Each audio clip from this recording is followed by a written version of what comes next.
Et de retour sur le plateau, je suis toujours bien entourée. Après avoir parlé du Boucan des Arts à Lavarée, où on se retrouve ce week-end avec Olivier Drone, je me tourne maintenant vers Yves Jumeau. Vous êtes artiste plasticien. Peut-être avant de vous présenter un petit jeu, vous, si vous deviez définir justement un thème sur lequel travailler pour exposer, vous aimeriez quoi? En un mot, si vous deviez vous pencher dans un thème. L'horreur. C'est l'horreur? Non, l'horreur, non. On va pas passer de l'empreinte à l'horreur, ça va pas être possible. Non, Je dirais, évidemment, l'introspection. L'introspection, qui est le titre de votre exposition à la Galerie L'Armature jusqu'au 12 octobre, exposition à Fresnay-sur-Sarthe, dans la jolie galerie L'Armature. Du coup, Yves Jumeau, vous exposez. Pourquoi introspection? Quel est votre travail? On va déjà vous présenter. Alors, je crois, en premier lieu, ce que je tiens surtout, c'est à parler de Pascal Leduc, qui nous a fait rencontrer, d'une part, et qui, sans elle, rien ne se serait passé. Qui est la responsable de la galerie L'Armature. Qui a créé cette galerie. Donc, c'est une espèce de pari dans faire ça dans un petit village en Sarthe, ouais. dans une période où le marché de l'art est quand même un peu compliqué, sauf à très très haut niveau. Autrement, financièrement, c'est quand même assez compliqué. Et donc, j'ai trouvé ça assez culotté. Oui, et une très bonne programmation en plus. Voilà, pour ça, je pioche régulièrement pour vous faire venir sur Culturel. Et du coup, vous, qu'est-ce que vous y exposez dans cette belle galerie? Là-bas, j'y expose... il y a un panel de travail qui est un peu différent. Alors, parfois, certains sont un peu déroutés en disant « je comprends pas », parce que là, il y a une vitrine qui est présentée avec des œuvres qui sont de type cristallisé. Après, il y a des œuvres que l'on voit sur l'autre écran qui est derrière vous. On le verra sûrement après. Donc, il y a des travaux qui sont différents. Il faut dire que ça représente de nombreuses années de création. Donc évidemment, entre certaines œuvres, il y a une confrontation d'une 25 ans d'écart. Donc évidemment, ça peut être un peu saisissant. Mais malgré tout, il y a quand même un fil conducteur qui est justement la notion d'introspection, puisqu'avant tout, mon thème de travail, c'est l'humain. Sous toutes ses formes, que ce soit psychologique, relationnel, sociologique, etc., etc. C'est mon cœur de métier. C'est ce qui me passionne. Est-ce qu'il n'y a pas un double sens sur cette introspection de l'humain, mais aussi de votre travail, puisque vous dites que voilà, sur plusieurs années de travail. Oui, bien évidemment. C'est un travail également sur moi-même. Alors, on essaye ici, dans l'émission, de donner à voir différents types d'œuvres et puis d'essayer d'expliquer aussi aux téléspectateurs pour qu'ils aient envie de découvrir ça. Vous êtes le fils d'un maître verrier. Oui. Donc, il y a cette matière, en tout cas, quelque chose, une connaissance d'un artisanat d'art. Enfin, je ne sais pas exactement ce que faisait votre père. Et puis, finalement, vous êtes d'abord ingénieur. Vous avez un parcours... on va dire classique avant de revenir à l'art. Oui. Alors, en fait, mon père avait un atelier de vitrail en création et en restauration, les deux. J'ai dû faire mes premiers panneaux de vitraux, je devais avoir 4-5 ans à peu près. On doit retrouver dans les archives du Maine Libre, d'ailleurs, une photo de moi à côté de mon père et à côté de M. Duchemin, qui était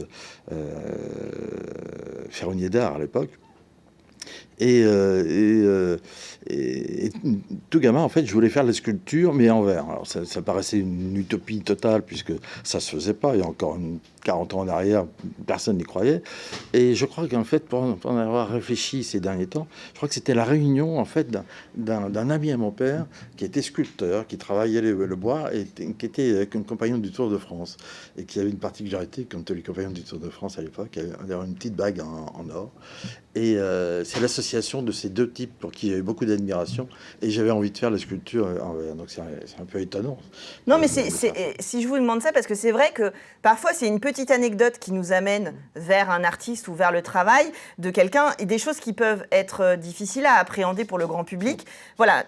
Dès lors qu'on comprend peut-être un petit peu des cheminements ou des envies qui nous amènent à ça, ça nous donne un peu envie. Et puis il y a la notion vos œuvres sont très symboliques, donc c'est vrai que voilà, ça va nous interpeller quand on passe devant, mais c'est vrai que tout le monde ne va pas forcément tout de suite en saisir tous les aspects, tous les enjeux. Vous travaillez avec ces pièces cristallisées et bleues. Alors moi, évidemment, ça m'a fait penser au bleu clin. Ce bleu-là, il représente quoi? Pourquoi ce bleu? C'est un bleu cobalt. C'est ce qu'il y a de plus pur. Alors le bleu clin, c'est pas un bleu cobalt, c'est un bleu c'est avec le bleu du clin, rouge dedans. comme. C'est un bleu qui a du rouge dedans, ce qui fait que à l'œil, ça vibre différemment.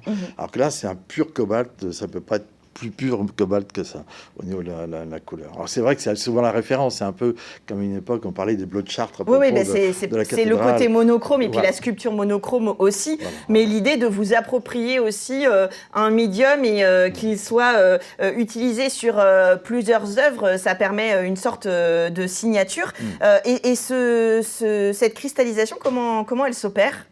En fait, c'est un détournement d'objets. J'utilise les objets existants, alors que ce soit des chaussures, là on voit une gaine, on voit des choses féminines, un buste, etc. Ce sont des objets existants. Là, c'est une chauffeuse Napoléon III. Donc, c'est une espèce de fixation du temps, en fait. Pour moi, j'ai cristallisé aussi des bouteilles de champagne, comme ça. Alors, c'est terrible, parce qu'on a envie de l'ouvrir, mais en même temps, si on l'ouvre, est-ce qu'on casse pas l'œuvre? Enfin, c'est compliqué. C'est comme le crâne, alors ça fait un peu penser à des artistes contemporains comme Damien Hirst, etc. Mais là, ce crâne-là, il est cristallisé en bleu, on ne sait pas s'il y a un vrai crâne en dessous. Et puis, telle est la question, puisque c'est une introspection, n'est-ce pas? Alors, votre nom d'artiste, c'est Roboam. Là aussi, c'est une histoire de famille. Oui, alors en fait, Roboam, c'est le nom de ma grand-mère maternelle que j'ai jamais connue en fait. Mais j'ai toujours entendu parler de cette femme était une femme formidable. Et donc j'ai eu envie de rendre hommage à cette autre partie familiale que j'ai pas connue. Et donc à mi-chemin de mon parcours, j'ai eu envie d'utiliser ce nom familial parce que j'ai changé aussi ma programmation d'expression. Là, je me suis mis à la photo et donc c'est comme ça que mais c'est une idiotie de ma part. J'aurais dû continuer sous le nom du jumeau et avoir autre chose à côté. Ça aurait été mieux au niveau du show. Vous auriez pu vous dédoubler pour faire le show. Compte, je repars de zéro. Il y a plein de gens qui savent pas qui c'est Roboam, alors que j'ai un background international à côté. Donc j'ai perdu un peu de temps, mais bon, c'est pas grave. Et en photographie, c'est la question du numérique et de cet écran qui peut servir dans tous les sens du terme, qui vous intéresse aussi? Bien sûr, bien évidemment. Là, mais je crois que c'est le propre de tout artiste. On crée des choses et puis en même temps, on se camoufle derrière. C'est tout un jeu subtil parce qu'on veut montrer, mais en même temps, on ne veut pas se montrer. Le paradoxe, on est sculpteur et on parle de son travail. En écrivant, ça me semble normal qu'il parle de son travail. Nous, on ne devrait pas parler de notre travail. À la limite, on devrait juste montrer nos œuvres. Ce serait tellement plus facile. Mais en même temps, le langage, c'est le médium universel. Exactement. Par excellence. Alors après, il y a plusieurs façons de l'appréhender, avec des rencontres, comme on le disait tout à l'heure avec Olivier à La Varée, par exemple, où là, on va être en contact direct avec les artistes. Et puis, des fois, se retrouver seul face à une œuvre et pourquoi pas avoir quelque chose qui se passe entre elle et nous et avoir envie de l'acquérir. Et tout ça, voilà, ça permet aussi les galeries sont là pour ça aussi, de nous ouvrir à des œuvres qu'on n'aurait pas forcément chez nous. Moi, il y a des artistes que j'adore, mais même si on m'offrait les toiles, je suis pas sûre que je les mettrais chez moi, parce que je sais pas si j'arriverais à vivre avec, en fait, parce que c'est faire ensemble et c'est vivre des émotions par rapport à tout ça. Oui. Mais pourquoi pas une petite tête de mort cristallisée bleue sur ma table de chevet. Qu'est-ce que vous en pensez, Olivier? Par le biais de l'Artothèque, pendant 6 mois, pourquoi pas? Oui, voilà, c'est ça. Pour tester. Pour tester. Alors, vous avez vu, ils font comme quoi l'art, c'est pas du business, mais par contre, c'est des relations culturelles. C'est fait pour ça, c'est pour faire des liens partout en Sarthe. En ce moment, vous allez à la Galerie de l'Armature à Fresnay-sur-Sarthe. De toute façon, une programmation les yeux fermés, mais là vous voyez Yves Jumeau. Oui. Alors ce qui est aussi très très important, c'est que les galeries d'art, ce sont des magasins qui sont ouverts comme les autres. Il n'y a pas de passe sanitaire, parce qu'il y a des gens qui sont un peu inquiets en disant est-ce qu'il y a le passe sanitaire. Non, il n'y a pas de passe sanitaire, et donc c'est plus facile pour certaines personnes de pouvoir venir sans être anxieux, en disant est-ce qu'on peut rentrer, est-ce qu'on ne peut pas rentrer. Voilà. C'est comme un magasin. local, Et d'ailleurs, absolument. on peut repartir en achetant une œuvre. Le fond du magasin, bien sûr. Le fond du magasin.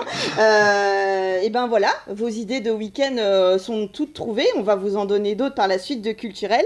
Merci messieurs d'être venus sur le plateau me parler de vos expériences et de vos propositions culturelles en Sarthe.